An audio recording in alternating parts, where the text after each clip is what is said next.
Saadiyat Island is a high-profile project in Abu Dhabi in the United Arab Emirates that will host a campus of New York University and branches of the Louvre and Guggenheim museums.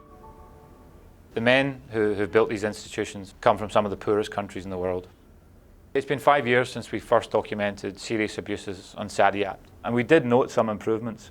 Unfortunately, in 2014, workers we spoke to continued to be subjected to terrible abuse and exploitation. We find that workers have paid large sums of money in recruitment fees that haven't been paid back. We find that workers have had their passports confiscated. We find that when workers want to change employers because of bad working conditions or living conditions, they can't. And when things go wrong, when they're not paid their wages, when wages are delayed, when they're treated badly, they're unable to access the justice system.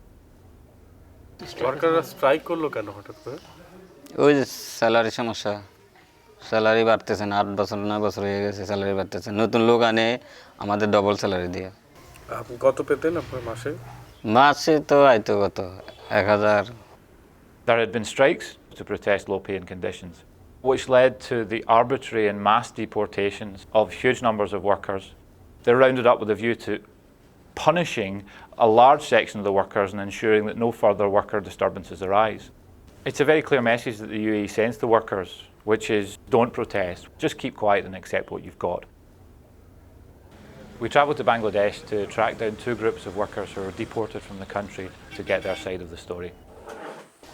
একদিন পরে আবার police আসছে, police এসে সব এক জায়গায় বসাইছে ক্যাম্পে, বসে নিয়ে ওই জায়গায় থেকে বাইসা 500-600 লোক আর কি উড়াইলো, উড়িয়ে নিয়ে পুলিশের গাড়ি গেছে, পুলিশের গাড়িতে উড়িয়ে দিয়ে দিল।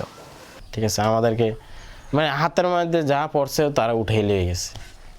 কে দোষী কে নির্দোষী ওই জিনিসটা দেখার সময় নেই, বাস তারা ওটা ডালাও।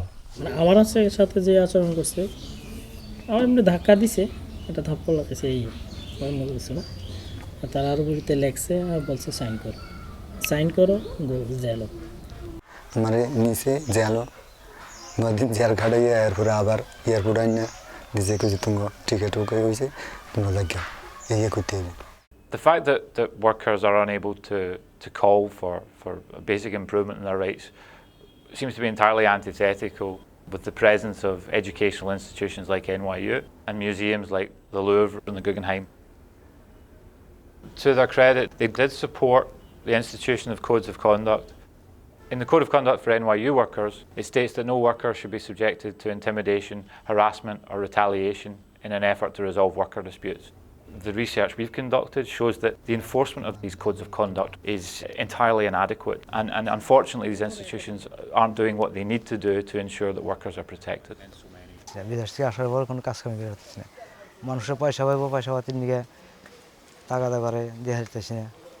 তো আমার জন্য খুবই খারাপ হয়েছে ওই জায়গা থেকে আমার পাঠিয়ে দেওয়া। বহুত কষ্টে আছে, খালের মধ্যে বেল বাইয়া মাছ ধরে তো বিক্রি করি দোকানে। তো এই আশা করি মেয়েটারে একটু লেখাপড়া করান, বিয়ে শাদি দেন, টাকা দুয়ার করলাম, এরকম একটা আশা ভরসা করছিলাম আর ভবিষ্যতে। তখন দেখ আবারও আমি একবারে চলে ফিরে আবার খায়াম বা ছেলে মেয়েদের পড়ালেই করাম, এরকম আর আমার কোনো হইতেছে না। The Western institutions, NYU, the Louvre and the Guggenheim, consistently seem to say that they're not powerful enough to effect change in the United Arab Emirates. But that's a denial of the political reality behind their presence there. They're there to boost the reputation of the United Arab Emirates. They're there because of their brand. They're there because they're reputable. By taking a firm stance and making public calls for reform, it's not an exaggeration to say that these institutions could actually make a very positive contribution in the lives of millions of migrant workers and their families, not only in the UAE but beyond.